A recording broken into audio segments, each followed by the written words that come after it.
యాంక్చరీ industries అన్ని పారిపోయే పరిస్థితికి వచ్చింది.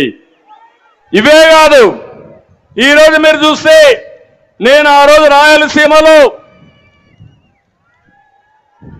ఎలక్ట్రానిక్ హబ్గా తయారు చేయాలని తిరుపతి కేంద్రంగా టీసీఎల్ కానీ, హీరో మోటార్స్ కానీ, జోహో కానీ, సెల్కాన్ కానీ, కార్బన్, డిక్సన్ ఇలాంటి కంపెనీని తీసుకొచ్చా.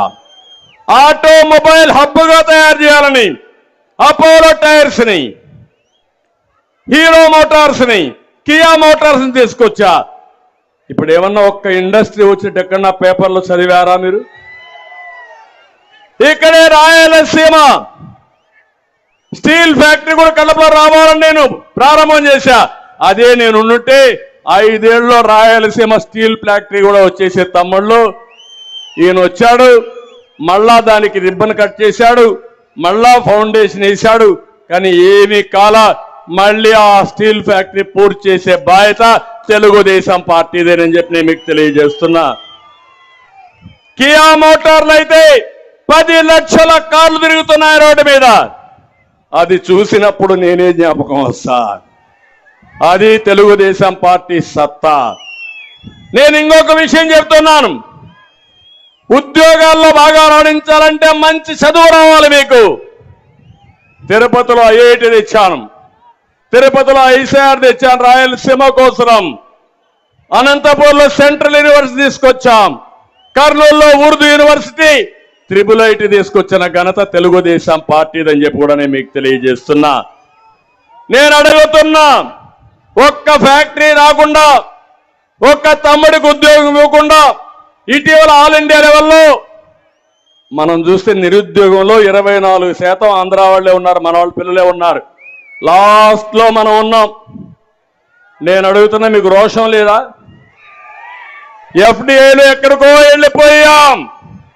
మళ్ళీ యువతకు పిలిపిస్తున్నా, తమిళు 90 రోజులు 3 నెలలు సైకిల్ ఎక్కండి, తెలుగుదేశం జనసేన జెండా పట్టుకోండి, ఊరూరు తిరగండి, ప్రజా చైతన్యం తండి, మీ భవిష్యత్తు నా గ్యారంటీ. సిద్ధమా మీరు? సిద్ధమైతే గట్టిగా చేపట్టుకుని చెప్పండి.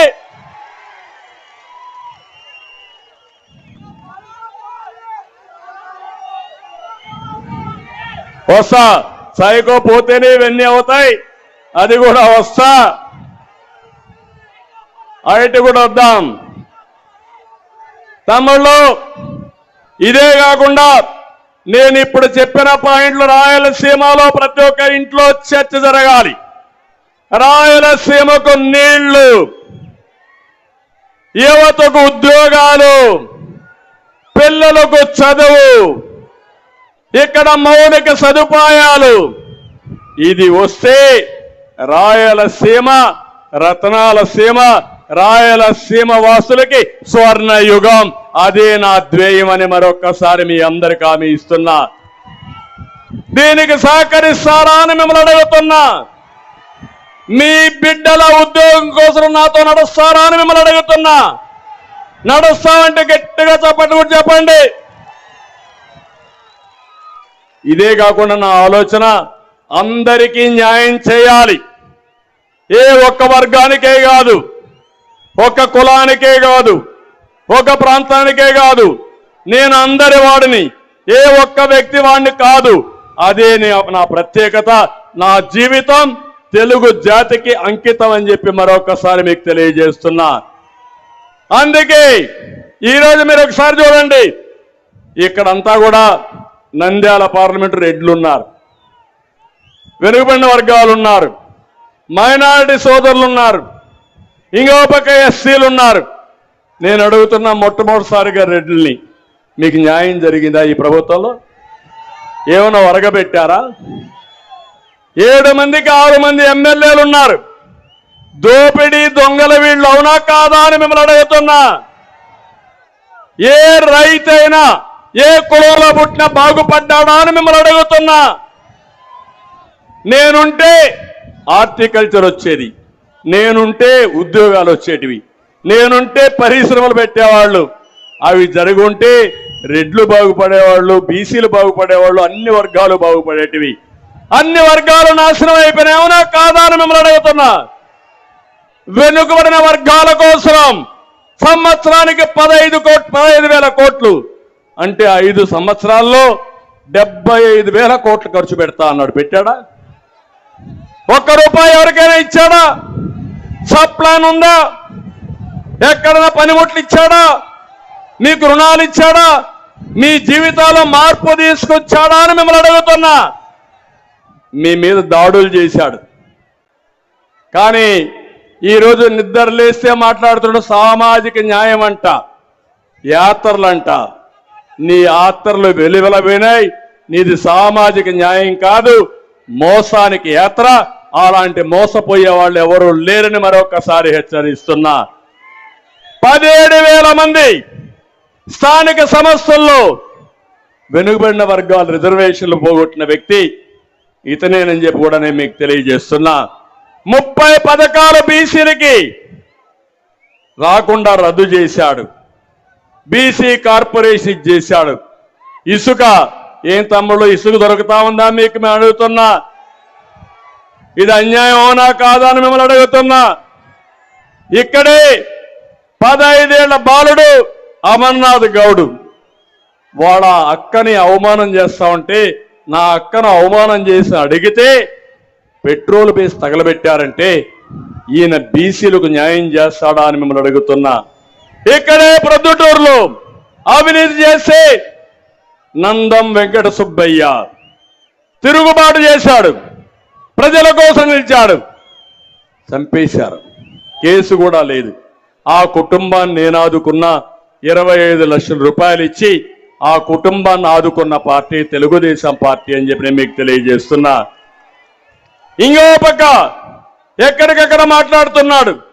డ్రైవర్లందరినీ కూడా, కనీసం ఎస్సీలను కూడా నాశనం చేశాడు. ఒక డ్రైవర్ని కండ కావరంతో ఒక ఎమ్మెల్సీ చంపి డోర్ డెలివరీ ఇస్తే అలాంటి దుర్మార్గుడికి ఊరేగింపు చేశారంటే వీళ్ళు మనుషులా నేను అడుగుతున్నా మిమ్మల్ని. ఇక్కడే మీ ఊర్లో మనం చూసాం. ఏదైతే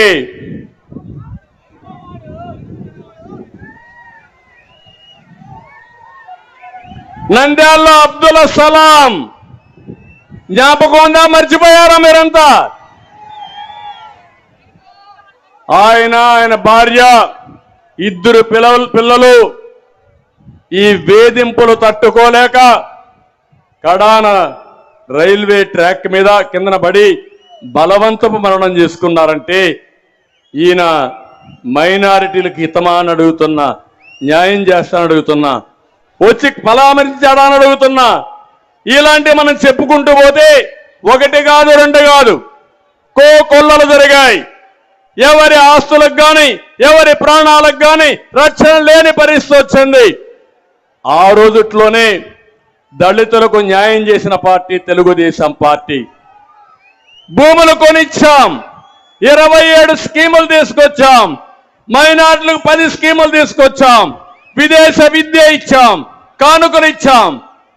ఈ రోజు ఇంకొక పక్క చూస్తే ఎస్సీల్లో కూడా ఏబిసిడి కేటగరైజేషన్ తీసుకొచ్చి మాలా మాదిగలకు న్యాయం చేసిన పార్టీ తెలుగుదేశం పార్టీ.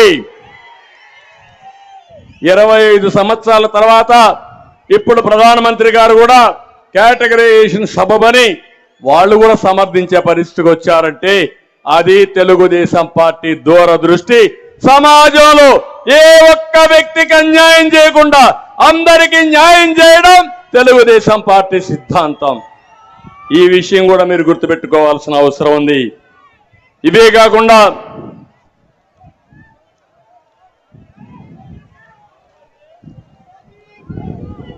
ఇంకో పక్క మా తమ్ముళ్ళు ఉన్నారు ఇక్కడ, నిన్న ఈ రోజు మాట్లాడుతున్నారు. తమ్ముళ్ళు ఎంత దుర్మార్గం అంటే జగన్మోహన్ రెడ్డి ఇంట్లో గొడవ. అవునా? గొడవ అవునా కాదా? మీ ఇంట్లో గొడవ అయితే ఎవరు పరిష్కారం చేసుకోవాలా? మీరే కదా. మనకేం సంబంధం? నువ్వే కదా ఆ రోజు చెప్పావు. నువ్వు జైల్లో ఉంటే పాపం షర్మిల గారు ఏం చెప్పారు? జగనన్న బాణం, జగనన్న వదిలిన బాణం రాష్ట్ర